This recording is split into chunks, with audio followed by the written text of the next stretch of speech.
दोस्तों नमस्कार। यह है मार्गदर्शन फॉर सिविल सर्विसेज। मैं अनुराग चौधरी। दोस्तों आज की वीडियो में हम प्रस्तुत कर रहे हैं इतिहास विषय का प्रैक्टिस सेट। इससे आप अपनी तैयारी का मूल्यांकन भी कर सकते हैं। दोस्तों इस श्रृंखला में हम इतिहास के कुल 10 प्रैक्टिस सेट को सॉल्व करेंगे और प्रत्येक सेट में 125 प्रश्न हैं। ये practice set UPSC, UPPCS, lower PCS प्रारंभिक परीक्षा, समीक्षा अधिकारी, सहायक समीक्षा अधिकारी के सामान्य अध्ययन के इतिहास खंड के लिए, टीजीटी पीजीटी परीक्षा, जीआईसी प्रवक्ता, government degree college assistant professor के इतिहास विषय की परीक्षाओं के लिए बहुत ही उपयोगी है। तो आइए चालू करते हैं आज का इतिहास का जो प्रैक्टिस सेट है, मार्गदर्शन इतिहास का प्रैक्टिस सेट संख्या 1। सबसे पहला प्रश्न जो है दोस्तों बहुत ही आसान है, देखते हैं। निम्नलिखित में से किसका संकलन ऋग्वेद पर आधारित है? ऑप्शन है आपके यजुर्वेद, सामवेद, अथर्ववेद और इनमें से कोई नहीं। तो सही उत्तर आपको बताना है किसका संकलन ऋग्वेद पर आधारित है। तो सही उत्तर है ऑप्शन बी, सामवेद जो है इसका संकलन ऋग्वेद पर आधारित है। अगला प्रश्न देखते हैं। बेगम समरू ने एक अति प्रसिद्ध चर्च यानी गिरजाघर का निर्माण कहाँ पर करवाया था? तो ऑप्शन देखते हैं, माउंट आबू, नैनीताल, सरधना और शिमला। तो सही उत्तर क्या है? सही उत्तर है बेगम समरू ने एक अति प्रसिद्ध चर्च का निर्माण सरधना में करवाया था। ऑप्शन सी आपका सही है, सरधना मेरठ में है और बेगम समरू ने एक चर्च का निर्माण सरधना में करवाया था। अगला प्रश्न देखते हैं। ऐसा कौन सा प्रथम भारतीय राजा था जिसने प्रशासनिक क्षमता पर बल दिया था? ऑप्शन है आपके बिंबिसार, अजातशत्रु, महापद्मनंद और चंद्रगुप्त मौर्य। तो प्रथम भारतीय राजा जिसने प्रशासनिक क्षमता पर बल दिया था उसका सही उत्तर हो जाएगा बिंबिसार। बिंबिसार ने सबसे पहले प्रशासनिक क्षमता पर बल दिया था। अगला प्रश्न है दोस्तों, प्राचीनतम सिक्कों को निर्मित किया गया था। तो ऑप्शन देख लेते हैं, किससे यानी किस धातु से निर्मित किया गया था प्राचीनतम सिक्कों को? सोने से, चांदी से, तांबे से और सीसा से। तो सही उत्तर है प्राचीनतम सिक्कों को तांबे से निर्मित किया गया था। ऑप्शन सी आपका सही है। यहाँ पर देखिए एक महत्वपूर्ण प्रश्न है। ताम्राश्म काल में महाराष्ट्र के लोग मृतकों को घर के फर्श के नीचे किस तरह से दफनाते थे? ऑप्शन देखिए, दिशा की बात की गई है इसमें कि जो ताम्राश्म काल था यहाँ पे महाराष्ट्र के लोग मृतकों को घर के फर्श के नीचे दफनाते थे। किस दिशा में? उत्तर दक्षिण दिशा की ओर, पूरब पश्चिम दिशा की ओर, पश्चिम से उत्तर की ओर और पूरब से दक्षिण की ओर।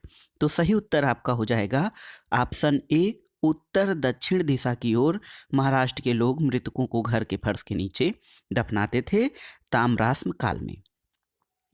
अगला प्रश्न देखते हैं दोस्तों। किस बैक्ट्रियन सम्राट ने 182 ईसा पूर्व के लगभग भारत पर चढ़ाई की और उत्तर पश्चिम का बहुत बड़ा भाग अपने कब्जे में कर लिया था? ऑप्शन है डेमेट्रियस, एंटीगोनस, फिलाडेल्फस और गोंडोफर्निस। तो सही उत्तर आपका हो जाएगा दोस्तों डेमेट्रियस। डेमेट्रियस जो था इसने 182 ईसा पूर्व के लगभग भारत पर चढ़ाई की और उत्तर पश्चिम का बहुत सारा भाग अपने कब्जे में कर लिया था। अगला प्रश्न देखते हैं। कल्हड़ की राजतरंगिणी के अनुसार अशोक का प्रिय देवता कौन था? ऑप्शन है आपके शिव, विष्णु, वासुदेव और बुद्ध। तो सही उत्तर क्या हो जाएगा? सही उत्तर हो जाएगा दोस्तों ऑप्शन ए, कल्हड़ की राजतरंगिणी के अनुसार अशोक का प्रिय देवता शिव थे। अगला प्रश्न देखते हैं। निम्नलिखित में से किस राजलेख को भब्रू अभिलेख भी कहा जाता है? प्राचीन इतिहास से ये प्रश्न है, अधिकतर लोगों को पता भी होगा, लेकिन एक बार फिर से देखते हैं किस राजलेख को भब्रू अभिलेख भी कहा जाता है। ऑप्शन है आपके बैराट लघु शिलालेख, ब्रह्मगिरी लघु शिलालेख, कलसी बृहत शिलालेख और बराबर का गुहालेख। तो सही उत्तर क्या हो जाएगा? सही उत्तर है दोस्तों बैराट लघु शिलालेख को भब्रू अभिलेख भी कहा जाता है। ऑप्शन ए आपका सही हो जाएगा। अगला प्रश्न देखते हैं। औरंगजेब के शासनकाल के इतिहास को किसने पूर्ण गोपनीयता में इसलिए लिखा कि शासक द्वारा इसका विरोध किया गया था और उस ऐतिहासिक कृति का नाम क्या था? देखिए बहुत ही महत्वपूर्ण प्रश्न है मुगल काल से संबंधित। औरंगजेब के शासनकाल के इतिहास को किसने पूर्ण गोपनीयता में जो है इतिहास लिखा था कि शासक द्वारा इसका विरोध किया गया था? उस ऐतिहासिक कृति का नाम क्या था? ऑप्शन है आपके खाफी खाका मुंतखब उल लुबाब, मिर्ज़ा मोहम्मद काजिम का आलमगीरनामा, तीसरा ऑप्शन है मोहम्मद साकी का मसीर ए आलमगीर और अकील खां राजी का जफरनामा ए आलमगीर। तो सही उत्तर है दोस्तों ऑप्शन ए। ऑप्शन ए आपका सही उत्तर है। खाफी खाका मुंतखब उल लुबाब जो है ये औरंगजेब के शासनकाल का इतिहास जो है, खाफी खां का मुंतखब उल लुबाब जो है बहुत गोपनीयता से लिखा गया था, क्योंकि शासक द्वारा इसका विरोध किया गया था। अगला प्रश्न है, सर्वप्रथम खेती के साक्ष्य कहाँ से प्राप्त होते हैं? बहुत ही आसान प्रश्न है, तो आप सही कर सकते हैं इसको। ऑप्शन है आपके लोथल, आमरी, मेहरगढ़ और गुप्काराल। तो सही उत्तर हो जाएगा दोस्तों, खेती के साक्ष्य सबसे पहले मेहरगढ़ से प्राप्त हुए हैं। ऑप्शन सी आपका सही उत्तर है। अगला प्रश्न देखते हैं, अकबर के शासनकाल में विद्वानों के एक समूह ने महाभारत का संस्कृत से फारसी में अनुवाद किया था। इस फारसी भाषा में अनुदित पुस्तक को क्या कहा गया था? तो देखिए ऑप्शन है आपके साकिनात उल औलिया, रज्मनामा, इकबालनामा और अकबरनामा। तो सही उत्तर है महाभारत का जो है फारसी में अनुवाद रज्मनामा नाम से किया गया था। तो ऑप्शन बी आपका सही हो जाएगा। अगला प्रश्न देखते हैं दोस्तों, 12वां प्रश्न क्या है? अकबर के विरुद्ध बैरम खां के विद्रोह के लिए प्रमुख रूप से किसका अन्यायचारी व्यवहार उत्तरदायी था? ऑप्शन है आपके मान सिंह, पीर मोहम्मद, बीरबल और टोडरमल। तो सही उत्तर हो जाएगा दोस्तों, पीर मोहम्मद का अन्यायचारी शासन या अन्यायचारी व्यवहार उत्तरदायी था अकबर के विरुद्ध बैरम खां के विद्रोह के लिए। अगला प्रश्न है, किस मुगल इमारत की अनूठी विशेषता है कि उसकी लंबाई और चौड़ाई बिल्कुल एक समान है? देखिए इम्पॉर्टेंट प्रश्न है, स्थापत्य कला से है और मुगल कालीन स्थापत्य कला से ये प्रश्न है कि वह मुगल इमारत कौन सी है, उसकी अनूठी विशेषता है जिसकी लंबाई और चौड़ाई बिल्कुल एक समान है। ऑप्शन है आपके लाल किला, ताजमहल, बुलंद दरवाज़ा और आगरे का किला। तो सही उत्तर है दोस्तों ताजमहल। ताजमहल की अनूठी विशेषता ये है कि इसकी लंबाई और चौड़ाई बिल्कुल एक समान है। अगला प्रश्न और इस जो प्रैक्टिस सेट का 14वां प्रश्न है, निम्नलिखित में से किस अंग्रेज व्यक्ति को जहांगीर द्वारा खान की उपाधि दी गई थी? ऑप्शन क्या है आपके? ऑप्शन है आपके टॉमस, राल्फ फिच, हॉकिंस और न्यूबरी। तो ये जो है इसमें से किस अंग्रेज व्यक्ति को जहांगीर के द्वारा खान की उपाधि दी गई थी? तो सही उत्तर है दोस्तों राल्फ फिच को जहांगीर द्वारा जो है खान की उपाधि दी गई थी। अगला प्रश्न है, प्राचीन भारत में गर्तावास यानी गड्ढा आवास के साक्ष्य कहाँ से प्राप्त होते हैं? गर्ता आवास या जो है गड्ढे नुमा आवास के साक्ष्य प्राचीन भारत में कहाँ से मिलते हैं? ऑप्शन है आपके देखिए मेहरगढ़, गुफकराल, मांडा और कौसाम्बी। तो सही उत्तर आपका हो जाएगा दोस्तों, सही उत्तर है गुफकराल में। यहाँ से आपके जो हैं गर्तावास के साक्ष्य मिलते हैं। अगला प्रश्न है, 1857 के विद्रोह के लिए सर्वाधिक उत्तरदायी गवर्नर जनरल कौन था? बहुत ही महत्वपूर्ण प्रश्न है। 1857 का जो विद्रोह था जिसको कि प्रथम स्वतंत्रता संग्राम कहा जाता है, इस विद्रोह के लिए सर्वाधिक उत्तरदायी गवर्नर जनरल कौन था? ऑप्शन है आपके Lord Dalhousie, Lord Canning, William Bentinck और कॉर्नवालिस। तो सही उत्तर हो जाएगा आपका दोस्तों ऑप्शन ए, लॉर्ड डलहौजी जो था वो 1857 के विद्रोह के लिए सर्वाधिक उत्तरदायी गवर्नर जनरल था। और एक प्रश्न है आपके लिए, देखिए एक प्रश्न कि 1857 का जो विद्रोह हुआ उस समय भारत का गवर्नर जनरल कौन था? आपको इस प्रश्न का उत्तर कमेंट बॉक्स में बताना है। अगला प्रश्न देखते हैं, 1857 के विद्रोह में शहीद होने वाला पहला व्यक्ति कौन था? ऑप्शन है आपके तात्या टोपे, मंगल पांडे, नाना साहब और बहादुर शाह। तो देखिए बहुत ही महत्वपूर्ण प्रश्न है, 1857 के विद्रोह में शहीद होने वाला प्रथम व्यक्ति मंगल पांडे था। ऑप्शन बी आपका सही उत्तर है। अगला प्रश्न है, अंतिम मुगल सम्राट कौन था? बहुत ही महत्वपूर्ण प्रश्न, आसान प्रश्न है, लेकिन ये पूछा जा सकता है। अंतिम मुगल सम्राट कौन था? ऑप्शन है आपके शाह आलम द्वितीय, बहादुर शाह द्वितीय, मोहम्मद शाह और अकबर द्वितीय। तो सही उत्तर हो जाएगा आपका ऑप्शन बी, बहादुर शाह द्वितीय जो था वो अंतिम मुगल बादशाह था। अगला प्रश्न है, 1857 के विद्रोह में भाग लेने के लिए किसे आजीवन कारावास की सजा दी गई थी? ऑप्शन है आपके मंगल पांडे, नाना साहब, बहादुर शाह द्वितीय और इनमें से कोई नहीं।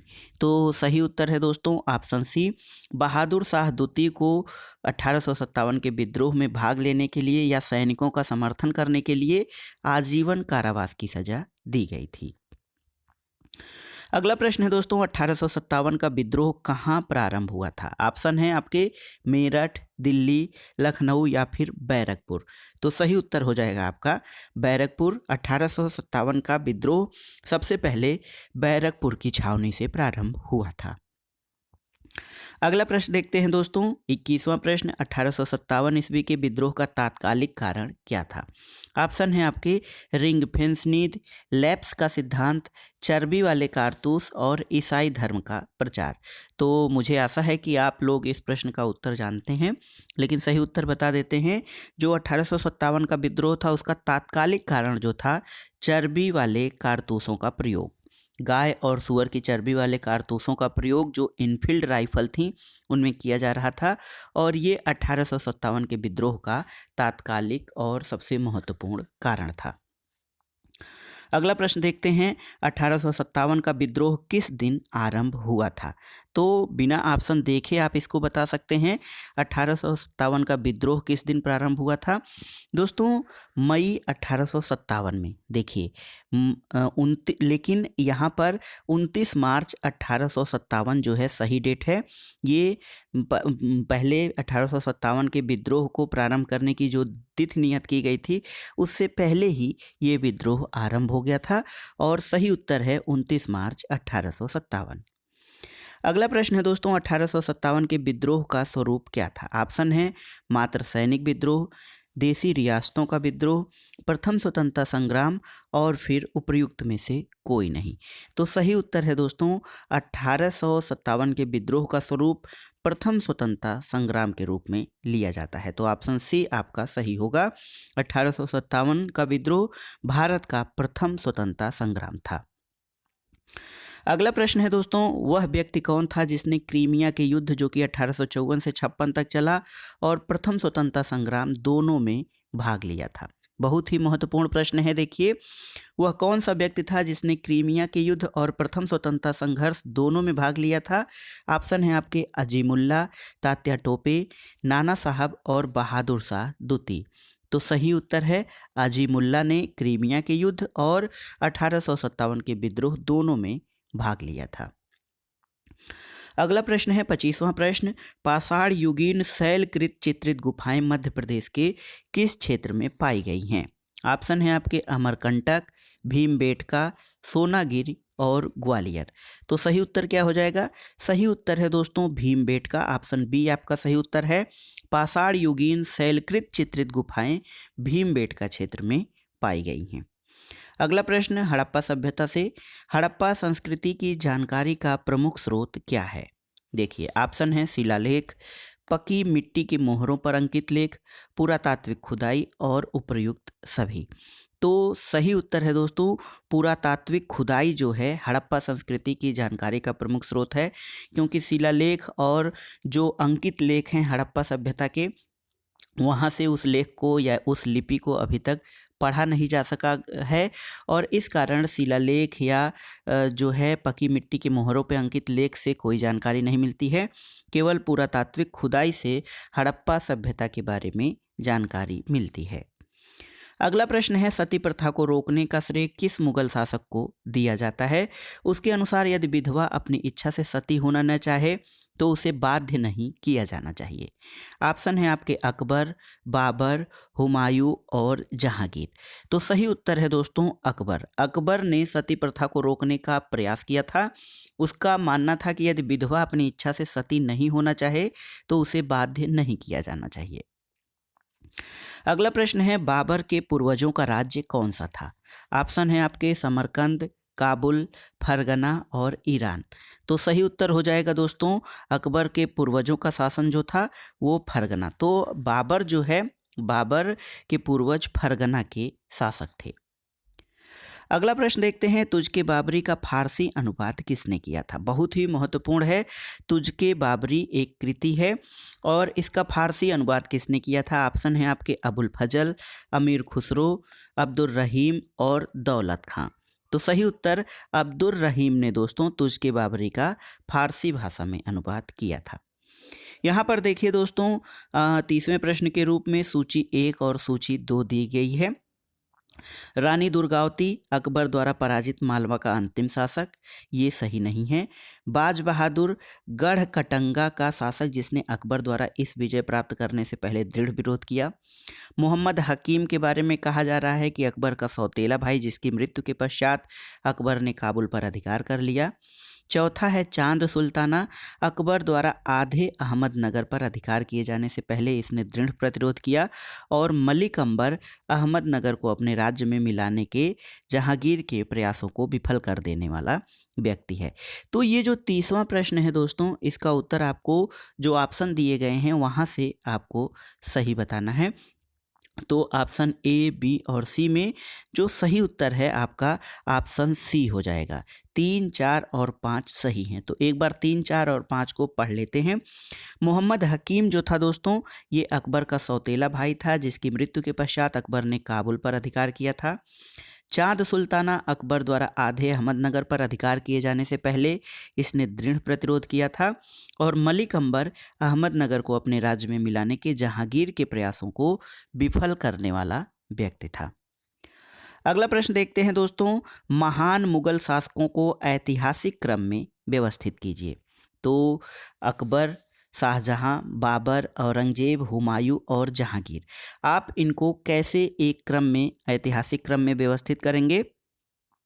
तो सही उत्तर आपका हो जाएगा दोस्तों, सबसे पहले आपका आएगा बाबर, सबसे पहले बाबर आएगा और सबसे लास्ट में आपका आएगा औरंगजेब।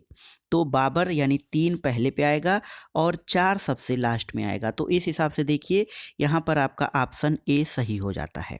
ऑप्शन ए सही होता है, 3 पहले, सबसे पहले बाबर, उसके बाद आएगा हुमायूं, फिर आता है अकबर, अकबर के बाद दोस्तों जो है जहांगीर का नंबर है, उसके बाद शाहजहां और फिर लास्ट में औरंगजेब। तो इस तरह से आपका ऑप्शन ए सही हो जाएगा। अगला प्रश्न है, किस युद्ध के पश्चात हुमायूं निर्वासित हो गया था? जौनपुर, चौसा, मंदसौर और बिलग्राम। तो सही उत्तर है दोस्तों, जौनपुर के युद्ध के बाद हुमायूं जो है, बिलग्राम के युद्ध के बाद हुमायूं निर्वासित हो गया था। तो बहुत ही महत्वपूर्ण है, हुमायूं निर्वासित हुआ था किस युद्ध के पश्चात? तो हुमायूं जो है बिलग्राम युद्ध के बाद निर्वासित हो गया था। अगला प्रश्न देखते हैं दोस्तों, स्वराज मेरा जन्मसिद्ध अधिकार है, मैं इसे लेकर रहूंगा, आप जानते हैं बाल गंगाधर तिलक का कथन है। और ये कथन तिलक ने सर्वप्रथम भारतीय राष्ट्रीय कांग्रेस के किस अधिवेशन में व्यक्त किया था? ऑप्शन है आपके बनारस अधिवेशन 1905, कलकत्ता अधिवेशन 1906, सूरत अधिवेशन 1907 और लखनऊ अधिवेशन 1916। तो सही उत्तर है लखनऊ अधिवेशन 1916, ऑप्शन डी आपका सही उत्तर है। यहाँ पर तिलक ने ये घोषणा की थी कि स्वराज मेरा जन्मसिद्ध अधिकार है और मैं इसे लेकर रहूँगा। अगला प्रश्न है, कौन सा स्वराज पार्टी के गठन से संबंधित नहीं है? ऑप्शन देखिए, ऑप्शन है आपके सुभाष चंद्र बोस, CR दास, प्रश्न है कि कौन स्वराज पार्टी के गठन से संबंधित थे? ऑप्शन देखते हैं, सुभाष चंद्र बोस, CR दास, जवाहरलाल नेहरू और मोतीलाल नेहरू। तो सही उत्तर हो जाएगा आपका CR दास, और जो हैं दोस्तों CR दास स्वराज पार्टी के गठन से संबंधित थे। उसके अलावा मोतीलाल नेहरू। देखिए दोस्तों यहाँ पर ऑप्शन जो सही हो रहा है स्वराज पार्टी के गठन से संबंधित CR दास और मोतीलाल नेहरू। तो ये ऑप्शन में आपके नहीं है 2 और 5, तो यहाँ पर 2 और 3 ऑप्शन में है। देखिए स्वराज पार्टी के गठन से संबंधित हैं CR दास और जवाहरलाल नेहरू। अगला प्रश्न है, तुझ के बाबरी का फारसी में अनुवाद किसने किया था? बहुत ही महत्वपूर्ण प्रश्न है। अबुल फजल, अमीर खुसरो, अब्दुल रहीम और दौलत खां। तो सही उत्तर हो जाएगा आपका अब्दुल रहीम तुझ के बाबरी के फारसी में अनुवाद किए थे। अब्दुल रहीम ने तुझ के बाबरी का फारसी भाषा में अनुवाद किया था। अगला प्रश्न, निम्नलिखित में से कौन सा एक महान कवि था? बाबर, हुमायूं, अकबर या फिर जहांगीर? तो सही उत्तर हो जाएगा बाबर जो है एक महान कवि भी था। अगला प्रश्न है, किस सिख गुरु ने धन और प्रार्थनाओं के द्वारा विद्रोही शहजादे खुसरो की सहायता की थी? ऑप्शन है देखिए, हरगोविंद, गुरु अर्जुन देव, तेज बहादुर और गोविंद सिंह। तो सही उत्तर आपका हो जाएगा अर्जुन देव ने धन और प्रार्थनाओं के द्वारा विद्रोही शहजादे खुसरो की सहायता की थी। तो सही उत्तर आपका हो जाएगा प्रश्न संख्या 37 का ऑप्शन बी, गुरु अर्जुन देव ने।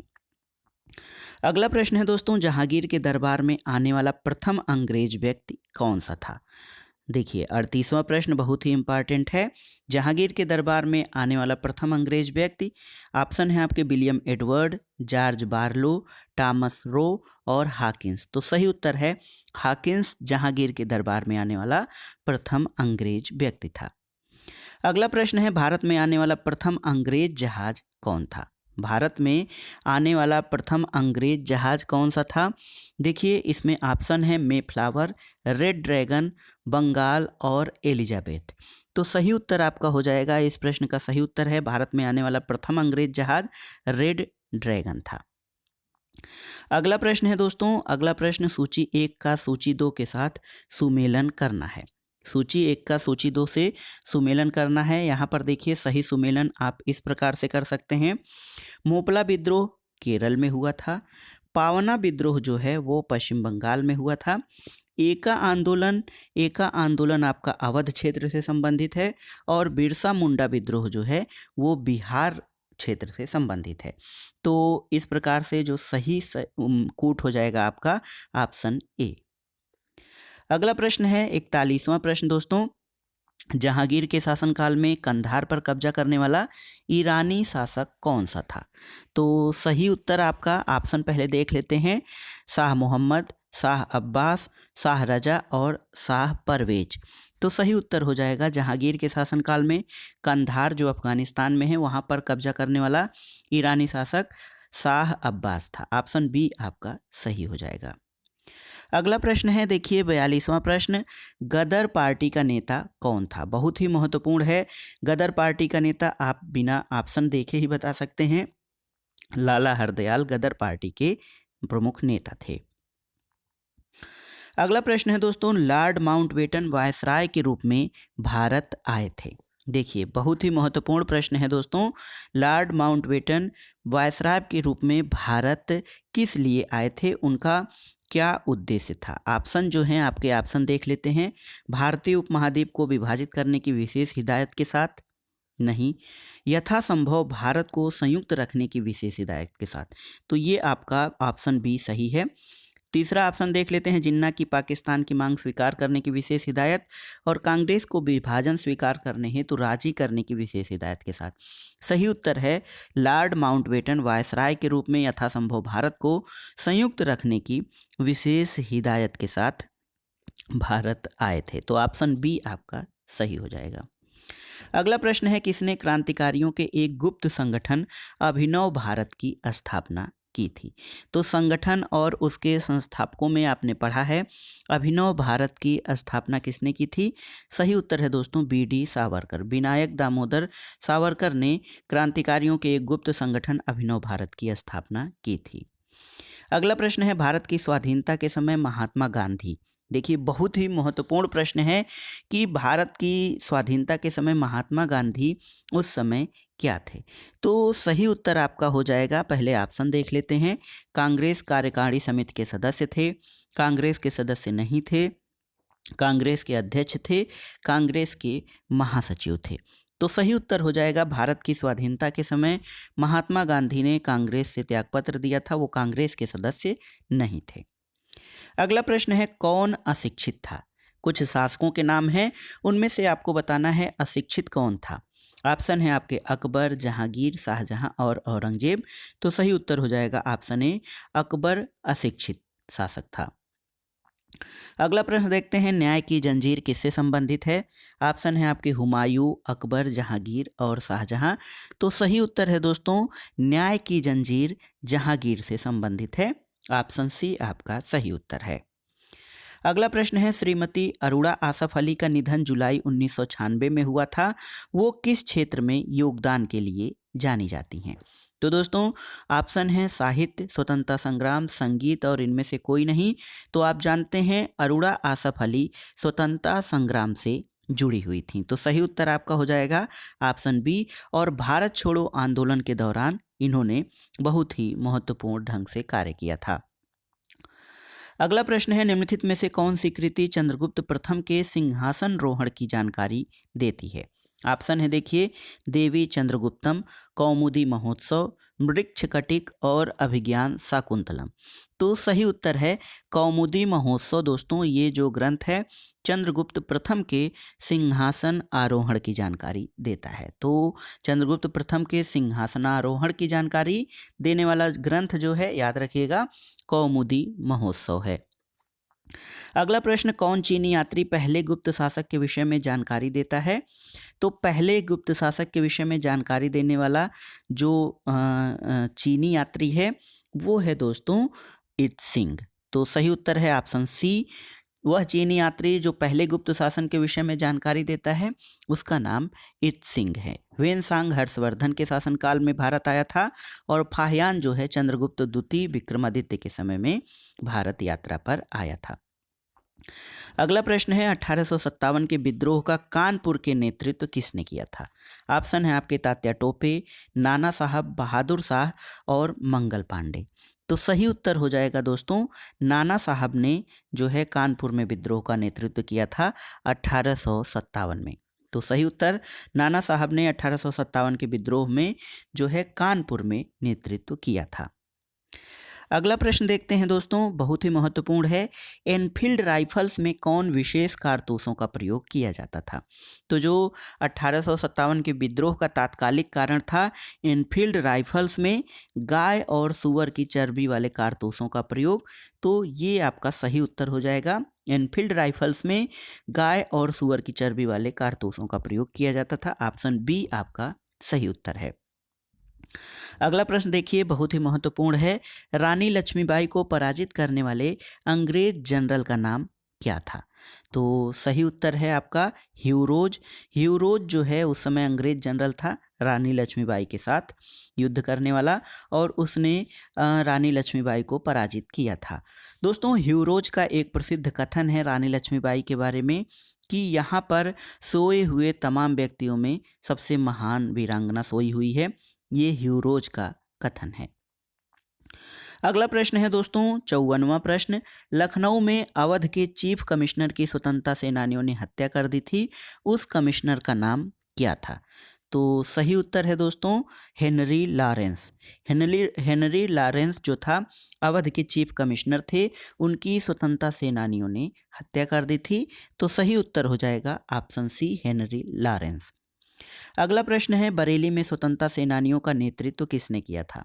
ऑप्शन है आपके बहादुर शाह द्वितीय, खान बहादुर खां, बेगम हजरत महल और इनमें से कोई नहीं। तो बहुत ही महत्वपूर्ण प्रश्न है दोस्तों, बरेली में जो है 1857 के विद्रोहियों का नेतृत्व खान बहादुर खां ने किया था। बहादुर शाह द्वितीय दोस्तों दिल्ली में, और बेगम हजरत महल ने अपने जो है अल्पवयस्क पुत्र बिरजिस कादिर के साथ लखनऊ में स्वतंत्रता संघर्ष में सामना अंग्रेजों का किया था। अगला प्रश्न देखते हैं, अवध के तालुकेदारों के साथ कठोर व्यवहार करने वाला अंग्रेज अधिकारी कौन था। ऑप्शन है आपके ह्यूरोज, विल्सन, हैवलॉक और जैक्सन।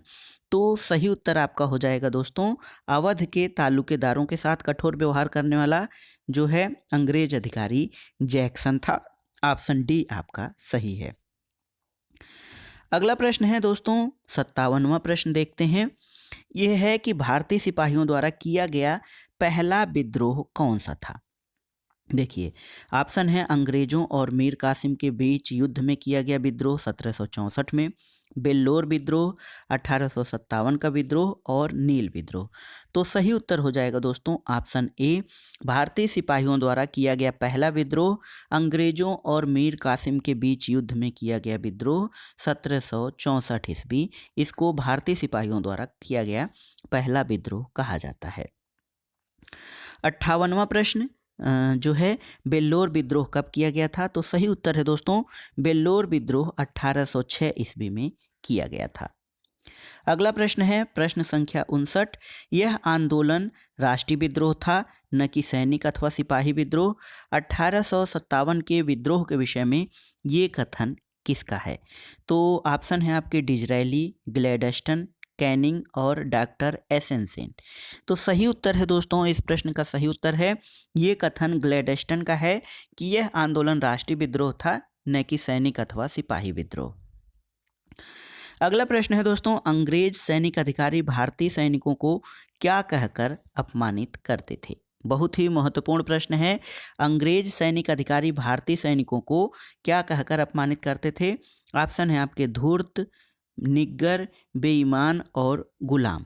तो सही उत्तर है दोस्तों, अंग्रेज अधिकारी भारतीय सैनिकों को निग्गर कहकर अपमानित करते थे। देखिए, निग्गर शब्द का प्रयोग अंग्रेज सैनिक अधिकारियों द्वारा भारतीय सैनिकों के लिए किया जाता था। अगला प्रश्न है, अवध में स्वतंत्रता सेनानियों का नेतृत्व किसने किया था? अवध में दोस्तों स्वतंत्रता सेनानियों का नेतृत्व किसने किया था? अभी हमने चर्चा भी की है। ऑप्शन है आपके बेगम हजरत महल, खान बहादुर खां, बहादुर शाह और तात्या टोपे। तो सही उत्तर क्या है आपको बताना है। बेगम हजरत महल ने दोस्तों अवध में स्वतंत्रता सेनानियों का नेतृत्व किया था। अगला प्रश्न है 62वां प्रश्न, कहाँ के राजा ने रानी लक्ष्मीबाई का अंग्रेजों के विरुद्ध साथ यानी निवेदन करने पर भी नहीं दिया था? ऑप्शन है आपके ग्वालियर, लखनऊ, रामपुर और भोपाल। तो किस राजा ने रानी लक्ष्मीबाई के अंग्रेजों के विरुद्ध निवेदन करने पर भी साथ नहीं दिया था? तो सही उत्तर है ग्वालियर के राजा ने। ग्वालियर के राजा ने रानी लक्ष्मीबाई के निवेदन करने के बाद भी अंग्रेजों के विरुद्ध युद्ध में साथ नहीं दिया था। अगला प्रश्न है दोस्तों, 1857 के विद्रोह के परिणाम स्वरूप क्या हुआ? ऑप्शन है ईस्ट इंडिया कंपनी के शासन की स्थापना हुई, ईस्ट इंडिया कंपनी के शासन की समाप्ति हुई, भारत के कुछ भाग स्वतंत्र हो गए और उपर्युक्त में से कोई नहीं। तो सही उत्तर है दोस्तों, 1857 के विद्रोह के परिणाम स्वरूप ईस्ट इंडिया कंपनी के शासन की समाप्ति हो गई और ब्रिटिश क्राउन का शासन स्थापित हो गया। तो बहुत ही महत्वपूर्ण प्रश्न है, कई बार परीक्षाओं में पूछा है। 1857 के विद्रोह के फलस्वरूप ईस्ट इंडिया कंपनी के शासन की समाप्ति करके ब्रिटिश क्राउन की शासन की स्थापना कर दी गई थी। अगला प्रश्न है 1857 ईस्वी के विद्रोह में कौन सा व्यक्ति शहीद नहीं हुआ था? ऑप्शन है आपके रानी लक्ष्मीबाई, मंगल पांडे, तात्या टोपे और बहादुर शाह द्वितीय। तो बहुत ही महत्वपूर्ण प्रश्न है दोस्तों, ऑप्शन डी इसका सही उत्तर है। बहादुर शाह द्वितीय 1857 के विद्रोह में शहीद नहीं हुआ था। अगला प्रश्न है, भारत का प्रथम वायसराय कौन था? बहुत ही महत्वपूर्ण ये प्रश्न आपको रटा होना चाहिए। भारत का प्रथम वायसराय लॉर्ड कैनिंग था। ऑप्शन सी आपका सही उत्तर होगा। दोस्तों, धुंधु पंत किसका वास्तविक नाम था? 1857 के जो क्रांतिकारी नेता थे उनमें धुंधु पंत किसका वास्तविक नाम था? ऑप्शन है आपके तात्या टोपे, मंगल पांडे, नाना साहब और रानी लक्ष्मीबाई। तो सही उत्तर है दोस्तों, नाना साहब का सही असली नाम धुंधु पंत था।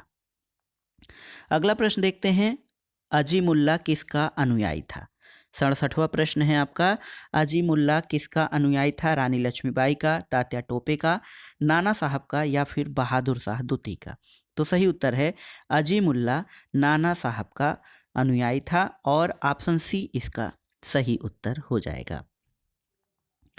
अगला प्रश्न देखते हैं दोस्तों, 1857 के विद्रोह के समय भारत का गवर्नर जनरल कौन था? देखिए ये प्रश्न हमने आपसे पूछा भी है, इसका सही उत्तर आपको बताना है, इसलिए इस प्रश्न का उत्तर मैं नहीं बता रहा हूँ। 1857 के विद्रोह के समय भारत का गवर्नर जनरल कौन था? एक बार पहले जो आपसे प्रश्न पूछा गया है उसमें मैंने ऑप्शन नहीं बताया था। ऑप्शन सुन लीजिए, Dalhousie, Lord William Bentinck, Lord Canning और रिपन। इनमें से कौन 1857 के विद्रोह के समय भारत का गवर्नर जनरल था? कमेंट बॉक्स में आपको इसका आंसर बताना है। तो सब लोग कमेंट बॉक्स में इसका उत्तर दीजिएगा। अगले प्रश्न पर चलते हैं। मंगल पांडे को मृत्युदंड दिए जाने के पश्चात सर्वप्रथम विद्रोह कहाँ हुआ था? देखिए 69वां प्रश्न है, बहुत ही महत्वपूर्ण है। मंगल पांडे को मृत्युदंड दिए जाने के बाद सबसे पहले विद्रोह कहाँ हुआ? ऑप्शन है आपके अवध, झांसी, मेरठ और दिल्ली। तो सही उत्तर है ऑप्शन सी। मंगल पांडे को मृत्युदंड देने के बाद मेरठ में सबसे पहले विद्रोह भड़का था। अगला प्रश्न है दोस्तों, मौलवी अहमदुल्ला को षड्यंत्र के द्वारा मारने के लिए अंग्रेजों ने 50,000 रुपए का इनाम किसको दिया था? ऑप्शन है आपके निजाम हैदराबाद, नाना साहब, पुआइन के राजा और भोपाल के नवाब। तो सही उत्तर है दोस्तों, मौलवी अहमदुल्ला को षड्यंत्र के द्वारा मारने के लिए अंग्रेजों ने 50,000 रुपए का इनाम पुआइन के राजा को दिया था। तो सही उत्तर हो जाएगा ऑप्शन सी, पुआइन के राजा को 50,000 का इनाम मौलवी अहमदुल्ला को षड्यंत्र द्वारा मारने के लिए अंग्रेजों ने दिया था। अगला प्रश्न देखते हैं दोस्तों, यह सामान्य जनता का विद्रोह था। 1857 के विद्रोह के समय में ये कथन किसका है?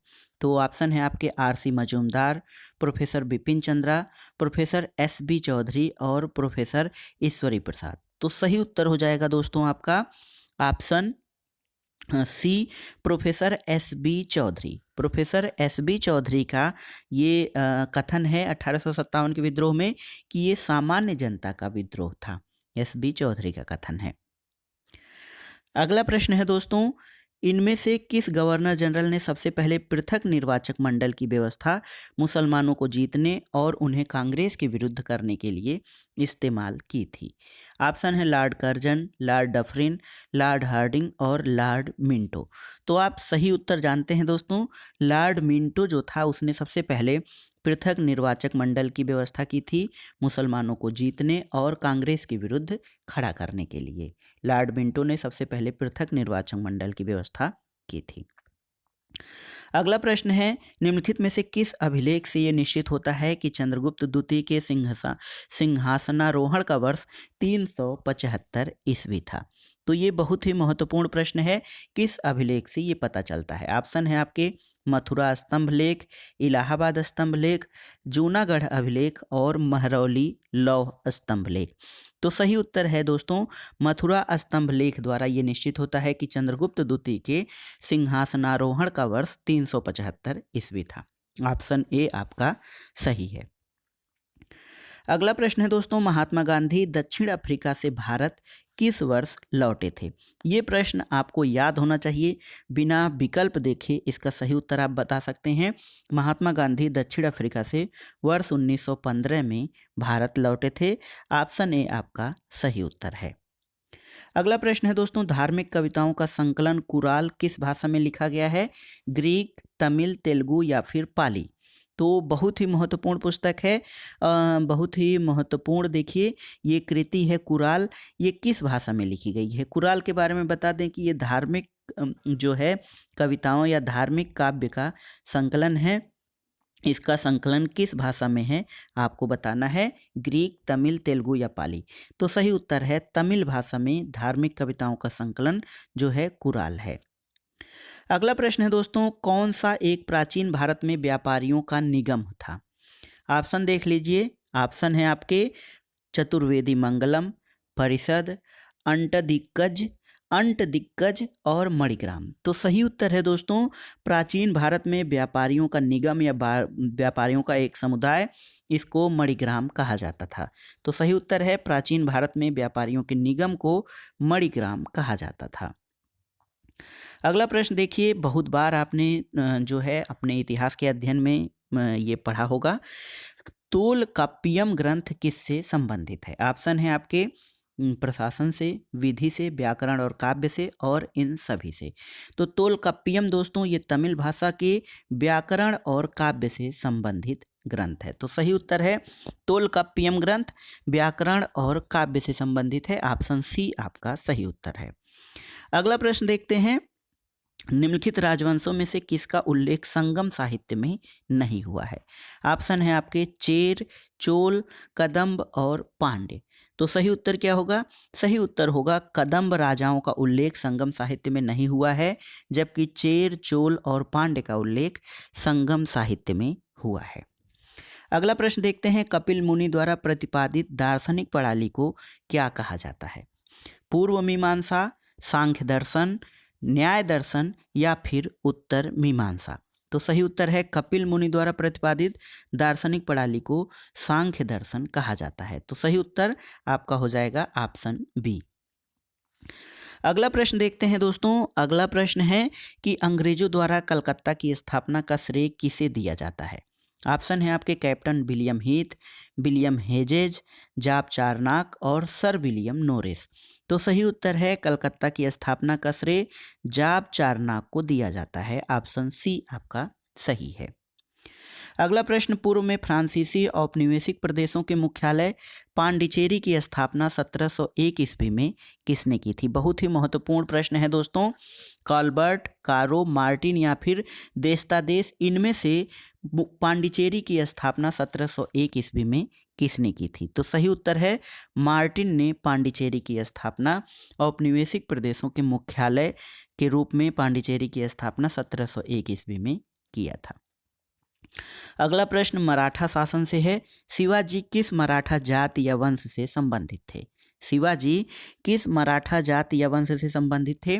ऑप्शन है आपके भोसले, गायकवाड़, होलकर या फिर सिंधिया। दोस्तों शिवाजी जो है वो भोसले जाति या भोसले वंश से संबंधित थे, याद रखिएगा। अगला प्रश्न है दोस्तों, शिवाजी ने अपने नौसैनिक अभियान किसके विरुद्ध किए थे? बहुत ही महत्वपूर्ण प्रश्न है। पुर्तगालियों के विरुद्ध, अंग्रेजों के विरुद्ध, जंजीरा के सिदियों के विरुद्ध या फिर मुगलों के विरुद्ध। तो सही उत्तर है शिवाजी ने अपने नौसैनिक अभियान जंजीरा के सिदियों के विरुद्ध किया था। तो इस प्रश्न का सही उत्तर हो जाएगा ऑप्शन सी, शिवाजी ने अपने नौसैनिक अभियान जंजीरा के सिदियों के विरुद्ध किया था। अगला प्रश्न देखते हैं, शिवाजी ने प्रशासकीय शब्दों के एक पारिभाषिक शब्दकोश की रचना करवाई थी, इसका नाम क्या था? ऑप्शन है आपके शासन शब्दकोश, राजतंत्र कोश, राज व्यवहार कोश या फिर राजकोश। तो सही उत्तर हो जाएगा दोस्तों राज व्यवहार कोश आपका सही उत्तर है। शिवाजी ने प्रशासकीय शब्दों के एक पारिभाषिक शब्दकोश की रचना करवाई थी, जिसका नाम राज व्यवहार कोश था। अगला प्रश्न है दोस्तों, किस मुगल शासक के शासनकाल में मुगल दरबारी दल का नेतृत्व महिलाओं और हिजड़ों की चंडाल चौकड़ी ने किया था? बहुत ही महत्वपूर्ण प्रश्न है। किस मुगल शासक के शासनकाल में मुगल दरबारी दल का नेतृत्व महिलाओं और हिजड़ों के चंडाल चौकड़ी ने किया था? ऑप्शन है आपके मोहम्मद शाह, अहमद शाह आलमगीर द्वितीय और शाह आलम द्वितीय। तो सही उत्तर है अहमद शाह के शासनकाल में मुगल दरबारी दल का नेतृत्व महिलाओं और हिजड़ों की चंडाल चौकड़ी ने किया था। ऑप्शन बी आपका सही उत्तर है। अगला प्रश्न है सिंधु घाटी सभ्यता से। सिंधु घाटी सभ्यता के सभी स्थलों की सर्वमान्य सामान्य विशेषताएं क्या थीं? ऑप्शन है देखिए, ए पकाई गई ईंटों और मिट्टी के बर्तनों का उपयोग, विस्तृत जल निकास प्रणाली, दलदल और जंगली जानवरों का पाया जाना। ऑप्शन बी है जलवायु, वनस्पति, जीव जंतु और कृत्रिम सिंचाई। ऑप्शन सी है मरुभूमि, नदियां और प्राणी विज्ञान की विशेषताएं। ऑप्शन डी आपका है भवन, नगर योजना और सौदाह प्रणाली। तो सही उत्तर है दोस्तों ऑप्शन ए, सिंधु घाटी सभ्यता के सभी स्थलों की सामान्य विशेषताएं पकाई गई ईंटों और मिट्टी के बर्तनों का प्रयोग है। इसके अलावा जो है विस्तृत जल निकास प्रणाली, दलदल और जंगली जानवरों का पाया जाना सिंधु घाटी सभ्यता के सभी स्थलों की सामान्य या सर्वसामान्य विशेषताएं थी। अगला प्रश्न है पकाई गई ईंटों से निर्मित एक गोदी या डॉकयार्ड जिसे एक नहर के माध्यम से खंभात की खाड़ी के साथ जोड़ा गया था, किस स्थान में खोजा गया है? तो सही उत्तर है दोस्तों option A Lothal, option B Sutkagendor, option C Amri और चन्हुदड़ो। तो सही उत्तर है पकाई गई ईंटों से निर्मित एक गोदी या डॉकयार्ड एक नहर के माध्यम से खंभात की खाड़ी के साथ जोड़ा गया था। इसकी खोज दोस्तों लोथल में की गई है। तो ऑप्शन ए आपका सही है। अगला प्रश्न है दोस्तों, बहुप्रचलित परवर्ती हड़प्पा सभ्यता शब्दावली का पुरातत्ववादियों द्वारा किस संदर्भ में प्रयोग किया गया है? ऑप्शन क्या है? ऑप्शन है आपके संस्कृति का ह्रासोन्मुख चरण, हड़प्पा युगीन लोगों द्वारा लोहे का प्रयोग, इस संस्कृति का उत्तर नगरीय चरण और इस संस्कृति में क्षेत्रीय विभिन्नता। तो सही उत्तर है दोस्तों परवर्ती हड़प्पा सभ्यता शब्दावली का प्रयोग पुरातत्वविदों द्वारा इस संस्कृति के उत्तर नगरीय चरण के बारे में इस संदर्भ में किया गया है। ऑप्शन सी आपका सही है। अगला प्रश्न है, निम्नलिखित में से कौन से पुरावशेष सिंधु घाटी सभ्यता के धार्मिक सामाजिक जीवन का अध्ययन करने में सबसे अधिक सहायक सिद्ध हुए हैं? तो समाधि स्थान, पक्की मिट्टी से निर्मित आकृतियां और मुहरें, फर्नीचर और मिट्टी के बर्तन, घरों और अन्य भवनों के भग्नावशेष। तो दोस्तों सिंधु घाटी सभ्यता के धार्मिक सामाजिक जीवन का अध्ययन करने में सबसे महत्वपूर्ण जो हैं सिद्ध हुए हैं पक्की मिट्टी से निर्मित आकृतियां और मुहरें। तो सही उत्तर है आपका ऑप्शन बी। सिंधु घाटी सभ्यता के धार्मिक सामाजिक जीवन के अध्ययन का उल्लेख करने में पक्की मिट्टी से निर्मित आकृतियां और मुहरें सबसे महत्वपूर्ण और सहायक सिद्ध हुए हैं। अगला प्रश्न है, स्वातंत्रोत्तर भारत में सबसे अधिक संख्या में हड़प्पा युगीन स्थलों की खोज किस प्रांत में हुई है? तो स्वतंत्रता के बाद सबसे अधिक हड़प्पा स्थलों की खोज गुजरात राज्य में हुई है। सही उत्तर है। अगला प्रश्न है, किस ग्रंथ में प्रसिद्ध गायत्री मंत्र की मूल रचना की गई है? बहुत ही महत्वपूर्ण प्रश्न है दोस्तों। आप जानते हैं गायत्री मंत्र सविता देवता को जो है समर्पित है और इसका वर्णन ऋग्वेद में किया गया है। अगला प्रश्न है, एक महानतम वैदिक देवता वरुण की मूलतः किस रूप में आराधना की जाती है? तो वरुण जो हैं ऋत के विधायक या फिर नियामक के रूप में इनकी पूजा अर्चना की जाती है। दोस्तों वरुण जो हैं वो ऋत के विधायक या फिर नियामक हैं, इस रूप में इनकी पूजा की जाती है। अगला प्रश्न है, किस सौर मंडलीय देवता को प्रसिद्ध गायत्री मंत्र संबोधित किया गया है? देखिए बहुत ही महत्वपूर्ण प्रश्न है, किस सौर मंडलीय देवता को प्रसिद्ध गायत्री मंत्र जो कि ऋग्वेद में वर्णित है वो संबोधित किया गया है? ऑप्शन है आपके मित्र, पूषण, सवित्री और विष्णु। तो सही उत्तर है दोस्तों सवित्री देवता को गायत्री मंत्र संबोधित किया गया है। अगला प्रश्न है, ऋग्वेद में वैदिक धर्म से संबंधित किस अमूर्त देवता की सर्वाधिक प्रशंसा की गई है? ऑप्शन है श्रद्धा, अप्सराएं, गंधर्व या फिर उषा। तो सही उत्तर क्या है? उषा या अरुणोदय की देवी, ये एक अमूर्त देवता हैं। इनकी सर्वाधिक प्रशंसा ऋग्वेद में वैदिक धर्म से संबंधित जो देवता हैं उनमें उषा या अरुणोदय की देवी की सर्वाधिक प्रशंसा की गई है। तो बहुत ही महत्वपूर्ण है, ऑप्शन डी आपका सही उत्तर है। अगला प्रश्न है, प्रसिद्ध वैदिक युक्ति युद्ध का आरंभ मनुष्यों के मस्तिष्क में होता है किस ग्रंथ में उल्लिखित है? ऋग्वेद, सामवेद, अथर्ववेद या फिर मुंडक उपनिषद।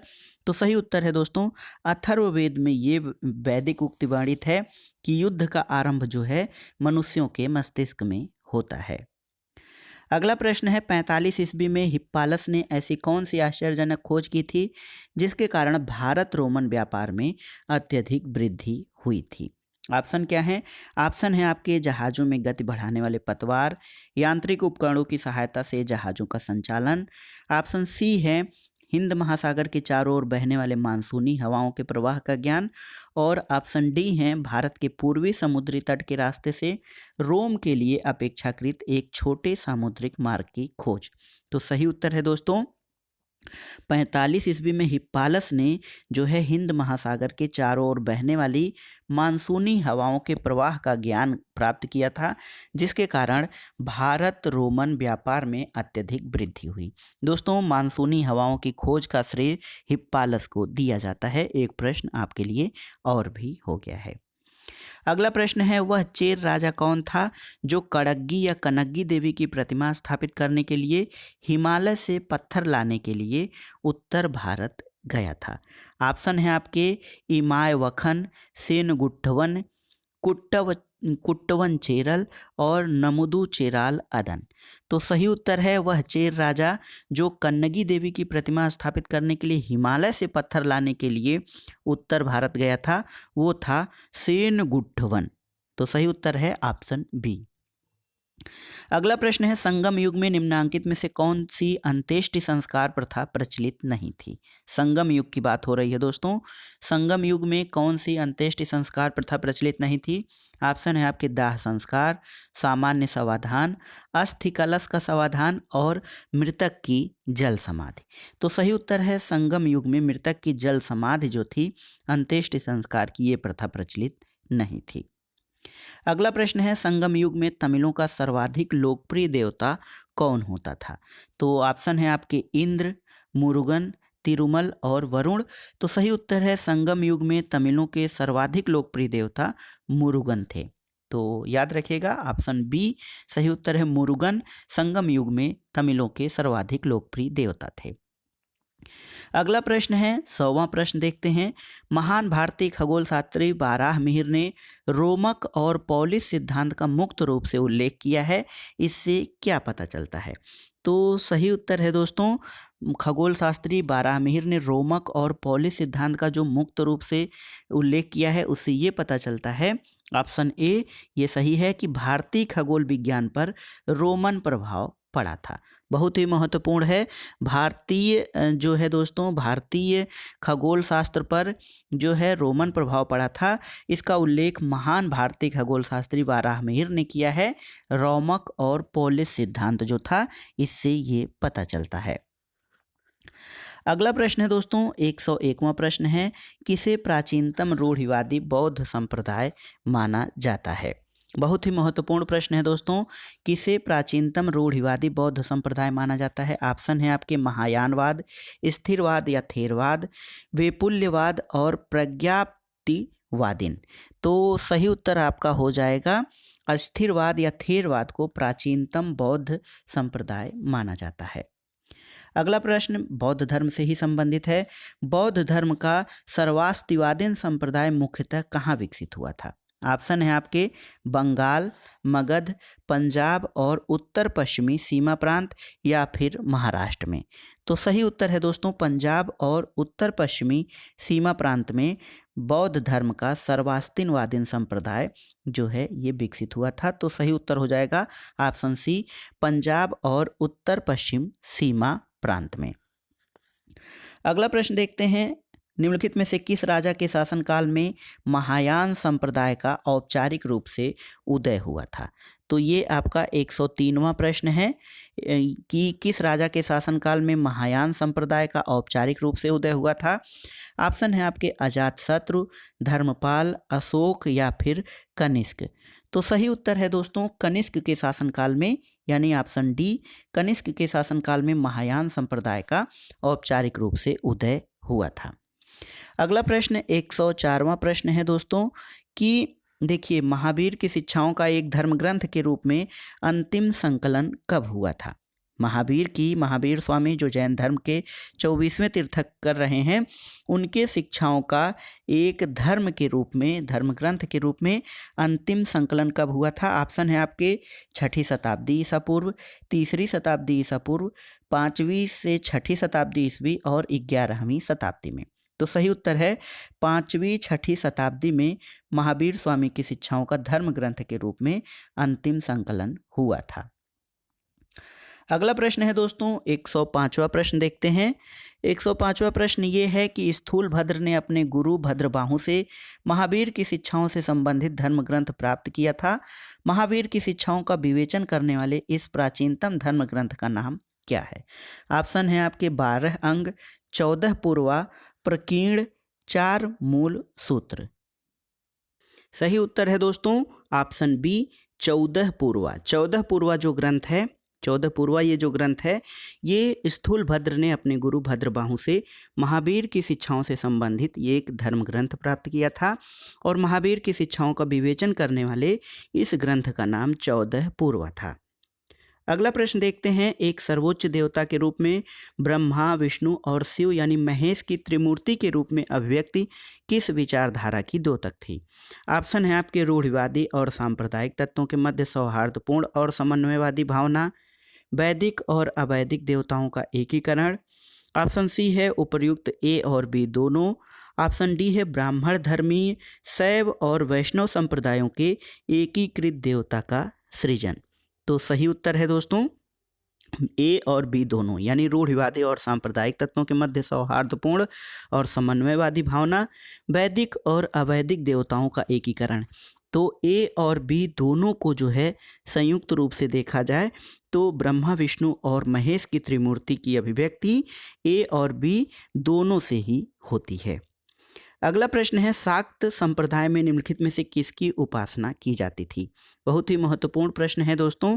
शाक्त संप्रदाय में किसकी उपासना की जाती थी?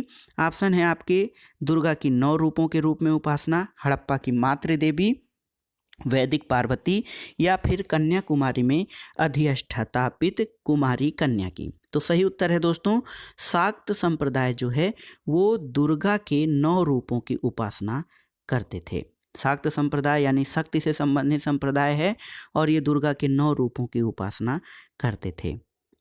अगला प्रश्न है दोस्तों, अगला प्रश्न ये है कि दक्षिण पूर्व एशिया के विभिन्न हिंदू राज्यों में शैव धर्म का प्रचार कहाँ से हुआ था? ऑप्शन है आपके कश्मीर, पंजाब, उत्तर भारत या फिर दक्षिण भारत।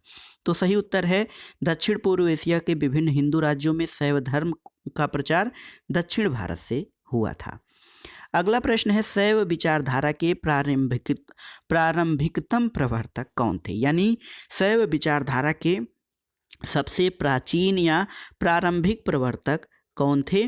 ऑप्शन है आपके वासव, लकुल, विज्जल और शंकराचार्य। तो सही उत्तर है लकुल।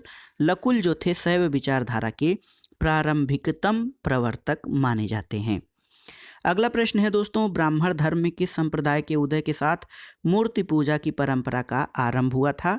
ऑप्शन है आपके आजीवक संप्रदाय, भागवत संप्रदाय, वैष्णव संप्रदाय और शैव संप्रदाय। तो सही उत्तर है ब्राह्मण धर्म में भागवत संप्रदाय के उदय के साथ जो है मूर्ति पूजा की परंपरा का प्रारंभ हुआ था। अगला प्रश्न है, किस शिलालेख से पश्चिमी भारत यानी सौराष्ट्र में चंद्रगुप्त मौर्य की विजय का प्रमाण मिलता है? तो सही उत्तर है रुद्रदामन के जूनागढ़ शिलालेख से पश्चिमी भारत यानी सौराष्ट्र में चंद्रगुप्त मौर्य के विजय का प्रमाण मिलता है। अगला प्रश्न है, किस साहित्यिक कृति से उस क्रांति का विवरण मिलता है जिसके द्वारा चंद्रगुप्त ने कौटिल्य की सहायता से नंदों का समूल नाश किया था? ऑप्शन है विशाख दत्त का मुद्रा राक्षस, बाणभट्ट का हर्षचरित्र, विशाख दत्त का देवी चंद्रगुप्तम नाटक और परिशिष्ट पर्वन। तो सही उत्तर है दोस्तों विशाख दत्त के मुद्रा राक्षस से जो है इसका विवरण मिलता है कि चंद्रगुप्त ने कौटिल्य की सहायता से नंदों का समूल नाश किया था। अगला प्रश्न है दोस्तों, मौर्य दरबार में मिस्र के राजा टालेमी फिलाडेल्फस का दूत कौन था? ऑप्शन है आपके डायोमेसियस, डाइमेकस, मेगास्थनीज और डियोडोरस। तो सही उत्तर है आपका डायोमेसियस। दोस्तों टालेमी फिलाडेल्फस का दूत मौर्य दरबार में जो था वो डायोमेसियस था। अगला प्रश्न है दोस्तों, मौर्य नरेश बिंदुसार ने सेल्यूकस निकेटर के पुत्र और उत्तराधिकारी से अपने लिए कुछ अंजीर, द्राक्षा मदिरा और एक यूनानी दार्शनिक भेजने का अनुरोध किया था, वो कौन सा था? तो सही उत्तर है सीरिया का राजा एंटियोकस प्रथम।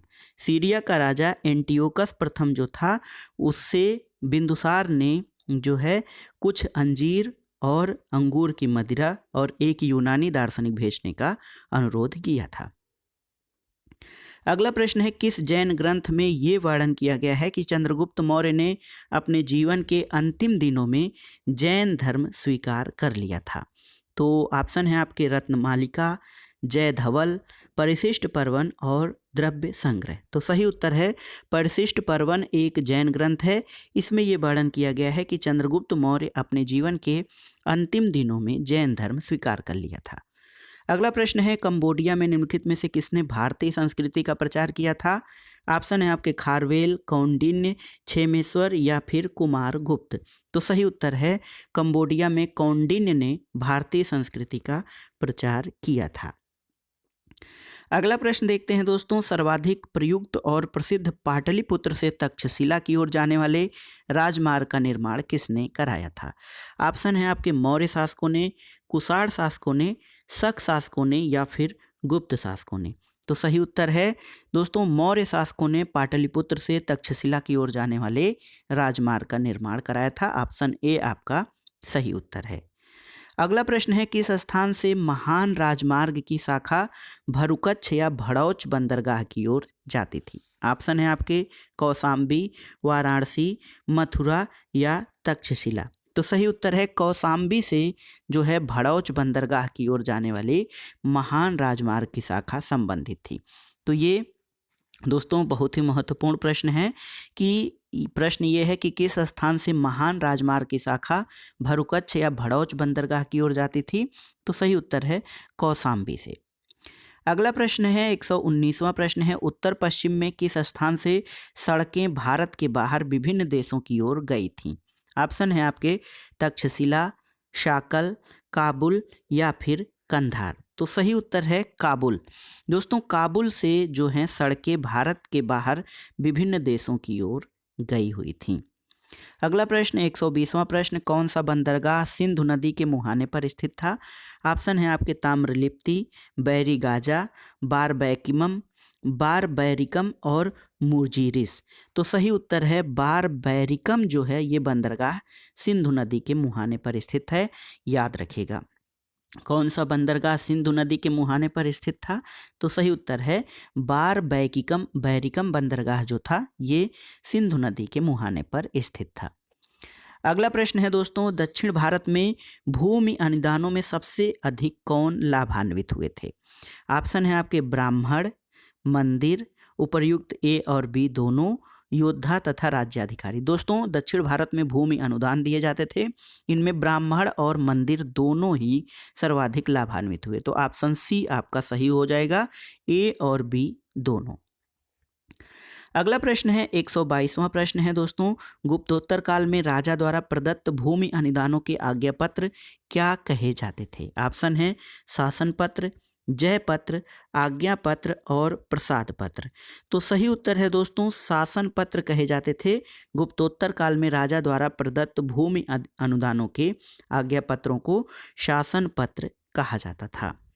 123वां प्रश्न देखते हैं दोस्तों, किस क्षेत्र की भूमि के लिए सटक कौटुंबिक क्षेत्र का प्रयोग किया गया था? ऑप्शन है आपके सामुदायिक भूमि, संयुक्त परिवार की सामुदायिक स्वामित्व वाली भूमि, किसी काश्तकार अथवा उससे ऊंची कोटि के किसी व्यक्ति को उसकी सेवाओं के बदले प्रदत्त भूमि या फिर राज्य भूमि।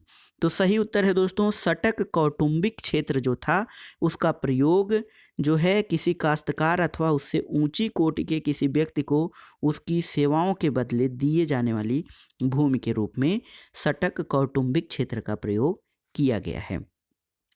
अगला प्रश्न है, गुप्तोत्तर काल के कई शिलालेखों में उद्रंग उपरिकर का उल्लेख मिलता है और किस प्रकार के कर के रूप में इसकी व्याख्या की गई है? ऑप्शन है आपके पुलिस व्यवस्था के लिए लगाया जाने वाला कर, मत्स्य पालन और अन्य जल उत्पादों पर लगाया जाने वाला कर, भू स्वामित्व विहीन कृषकों पर लगाया जाने वाला कर। तो सही उत्तर है दोस्तों उपर्युक्त में से सभी। जो गुप्तोत्तर काल के कई शिलालेख में उद्रंग उपरिकर जो है इसका उल्लेख कई प्रकार के कर के रूप में किया गया है। एक तो पुलिस व्यवस्था के लिए लगाया जाने वाला कर, मत्स्य पालन और अन्य जल उत्पादों पर लगाया जाने वाला कर, भू स्वामित्व विहीन कृषकों पर लगाए जाने वाले कर और यानी उपर्युक्त सभी। तो ऑप्शन डी जो है ये गुप्तोत्तर काल में जो उद्रंग उपरिकर का उल्लेख मिलता है इन सभी के लिए किया गया है। अगला प्रश्न और इस वीडियो का आखिरी प्रश्न दोस्तों, गुप्तोत्तर कालीन भूमि व्यवस्था के विरुद्ध विरोध या विद्रोह स्वरूप जिस धार्मिक संप्रदाय का उदय हुआ था उसको क्या कहा जाता है? लिंगायत, तांत्रिक, शाक्त या फिर वीरशैव। तो दोस्तों सही उत्तर है आपका ऑप्शन ए, लिंगायत कहा जाता है। गुप्तोत्तर कालीन भूमि व्यवस्था के विरुद्ध विद्रोह के परिणाम स्वरूप लिंगायत संप्रदाय का उदय हुआ था। तो ये था आज का वीडियो दोस्तों। इसमें ये पहला प्रैक्टिस सेट था इतिहास विषय का। इसमें हमने 125 प्रश्नों को सॉल्व किया और जैसा कि शुरू में ही हमने बताया था कि ये प्रैक्टिस सेट आपके विभिन्न परीक्षाओं के लिए, विभिन्न प्रतियोगी परीक्षाओं के लिए समान रूप से उपयोगी है, चाहे वह यूपीपीसीएस प्रारंभिक परीक्षा हो या फिर असिस्टेंट प्रोफेसर परीक्षा इतिहास विषय की हो, टीजीटी पीजीटी परीक्षा, गवर्नमेंट डिग्री कॉलेज और गवर्नमेंट इंटर कॉलेज के इतिहास विषय, इन सब के लिए ये जो है प्रैक्टिस सेट बहुत ही महत्वपूर्ण है।